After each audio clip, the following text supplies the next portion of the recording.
এই মুহূৰ্তত ৰাজ্যবাসীৰ বাবে এক ভয়াবহ খবৰ লৈ আহিছো। আপোনালোকে ব্ৰইলাৰ মাংসৰ খায় নেকি? যদি আপোনালোকে ব্ৰইলাৰ মাংসৰ খায় তেনেহলে আপোনালোকে সজাগ হোক, সাৱধান হোক।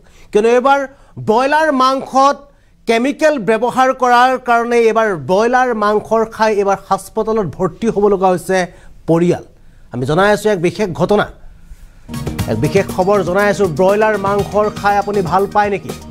তেন্তে সাৱধান হোক যদি ব্ৰইলাৰ মাংস খাই আপুনি ভাল পায়।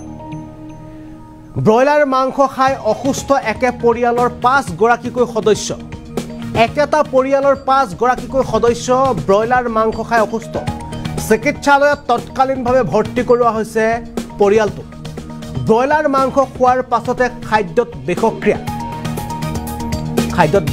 দেখা পোৱা গৈছে। ব্ৰইলাৰ মাংসত গোসাইগাঁৱত চোতা গড়জানৰ এটা পৰিয়াল ব্ৰইলাৰ মাংস খাই এতিয়া বিপদত পৰিছে। ব্ৰইলাৰ মাংস খোৱাৰ পাছতে শৌচ বমি হয় পৰিয়ালৰ সদস্য। ব্ৰইলাৰ মুৰ্গীত ব্যৱহাৰ অত্যাধিক মেডিচিনে বিপদত পেলাইছে পৰিয়ালটোক। আৰু আপুনিও যদি ব্ৰইলাৰ মাংস খাই আছে তেন্তে আপুনিও বিপদত পৰাটো প্ৰায় নিশ্চিত। মেডিচিনৰ বাবে বৰ বৃহৎ পৰিণত হৈছে এতিয়া ব্ৰইলাৰ মাংস। কিয়নো আমি সকলোৱে জানো যে বৰ্তমান সময়ত ব্ৰইলাৰ মাংস ব্যৱসায় এক ৰমৰমীয়া ব্যৱসায় চলি আছে, য'ত ব্ৰইলাৰ মাংসৰ বাবে ইতিমধ্যে ব্ৰইলাৰত অধিক পৰিমাণে মেডিচিন ব্যৱহাৰ কৰা হয়, য'ত কেমিকেল ব্যৱহাৰ কৰা হয় মাংসত, আৰু যাৰ বাবে ওজন বৃদ্ধিৰ কাৰণে বা ব্ৰইলাৰ অতি সোনকালে বৃদ্ধি হ'বৰ কাৰণে এনেধৰণৰ বিভিন্ন কুপন্থা হাতত লোৱাৰ কাৰণে এতিয়া ব্ৰইলাৰ মাংস খাই বিপদত পৰিছে এটা পৰিয়াল। 5 গৰাকীকৈ সদস্যই ব্ৰইলাৰ মাংস খাই তৎকালীনভাৱে চিকিৎসালয়ত ভৰ্তি হ'ব লগা হৈছে। আৰু আপুনিও যদি ব্ৰইলাৰ মাংস খাই আছে তেন্তে আপুনি সাৱধান হওক। আৰু আপুনি খোৱা ব্ৰইলাৰ মাংসবিধক আপুনি কেনেদৰে খাব পাৰি সেই সম্পৰ্কে আপুনি যদি সম্ভৱ হয় আপুনি পশু চিকিৎসালয়ৰ লগত বা পশু চিকিৎসকৰ লগত আপুনি এবাৰ কথা পাতি লওক যে ব্ৰইলাৰ মাংস বৰ্তমান সময়ত যেহেতু আপুনি খাব বিচাৰিছে ব্ৰইলাৰ মাংস, কিন্তু এই ব্ৰইলাৰ মাংস অত্যাধিক হাৰত ব্যৱহাৰ কৰা মেডিচিন ব্যৱহাৰ কৰা ব্ৰইলাৰ মাংস কেনে প্ৰক্ৰিয়াৰে খাব পাৰি, বা এই মাংস খোৱাৰ আগতে বা ৰন্ধাৰ আগতে কি কি প্ৰক্ৰিয়া হাতত লোৱা উচিত, বা কেনেধৰণৰ ব্যৱস্থা গ্ৰহণ কৰিলে এই কেমিকেল বা যিসমূহ মেডিচিন ব্যৱহাৰ কৰে এই মেডিচিনৰ পাৰ্শ্বক্ৰিয়া আপোনাৰ শৰীৰত দেখা পোৱা নাযায়, সেইসমূহৰ সম্পৰ্কে যত সম্ভৱ আপোনাৰ যদি কোনোবা চিনাকি আছে বা আপোনাৰ ওচৰৰ যি আপোনাৰ স্বাস্থ্য কেন্দ্ৰ আছে, পশু স্বাস্থ্য কেন্দ্ৰ, তাৰ লগত আপুনি যোগাযোগ কৰি আপুনি সমগ্ৰ বিষয়বিধ জানি লওক যে ব্ৰইলাৰ মাংসত কি কি মেডিচিন ব্যৱহাৰ কৰা হয় বা মেডিচিন কেনেদৰে আঁতৰ কৰিব পৰা যায়। কিয়নো এনেধৰণৰ কেমিকেল ব্যৱহাৰ কৰা এতিয়া ব্ৰইলাৰ মাংস খাই বিপদত পৰিছে অসমৰ এটা পৰিয়াল। 5 গৰাকীকৈ সদস্যক তৎকালীনভাৱে চিকিৎসালয়ত ভৰ্তি কৰোৱা হৈছে আৰু মাংস খাই বিষক্ৰিয়া হোৱাৰ কথা পৰিয়ালটোৰ ফালৰ পৰা মন্তব্য আহিছে। এইবাৰ আমি পোনে পোনে পৰিয়ালটোৰ যি মন্তব্য আছে এই মন্তব্য আপোনালোকক দেখুৱাবলৈ চেষ্টা কৰিছোঁ।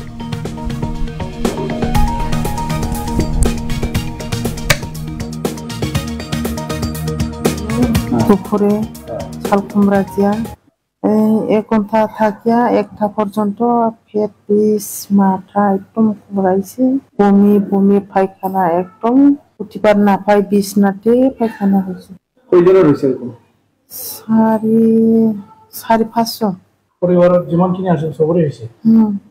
ব্রয়লার খাইছিল দুপুরে শালকুমড়া দিয়া 1 ঘন্টা থাকিয়া 1টা পর্যন্ত পেট বিষ মাথা একদম ঘুরাইছে, বমি পায়খানা একদম উঠিবার না পাই বিছনাতে পায়খানা হয়েছে। কয়জনের হয়েছে এরকম? 4-500 পরিবারের যেমনখিনি আছে সবরই হয়েছে। ব্রয়লার খাইছিল দুপুরে শালকুমড়া দিয়া 1 ঘন্টা থাকিয়া 1টা পর্যন্ত পেট বিষ মাথা একদম ঘুরাইছে, বমি পায়খানা একদম উঠিবার না পাই বিছনাতে পায়খানা হয়েছে। কয়জনের হয়েছে এরকম?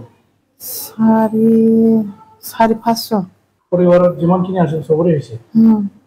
ব্রয়লার খাইছিল দুপুরে শালকুমড়া দিয়া 1 ঘন্টা থাকিয়া 1টা পর্যন্ত পেট বিষ মাথা একদম ঘুরাইছে, বমি পায়খানা একদম উঠিবার না পাই বিছনাতে পায়খানা হয়েছে। কয়জনের হয়েছে এরকম? 4-500 পরিবারের যিমানখিনি আছে সবরে হয়েছে। ব্রয়লার খাইছিল দুপুরে চাল কুমড়া দিয়া এক ঘন্টা থাকিয়া একটা পর্যন্ত পেট পিস মাথা একদম কুমড়াইছে, বমি বমি পায়খানা একদম উঠিবার না পাই বিছনাতে পায়খানা হয়েছে। কয়জনের হয়েছে এরকম? সাড়ে 500। পরিবারের যিমানখিনি আছে সবরে হয়েছে। ব্রয়লার খাইছিল দুপুরে চাল কুমড়া দিয়া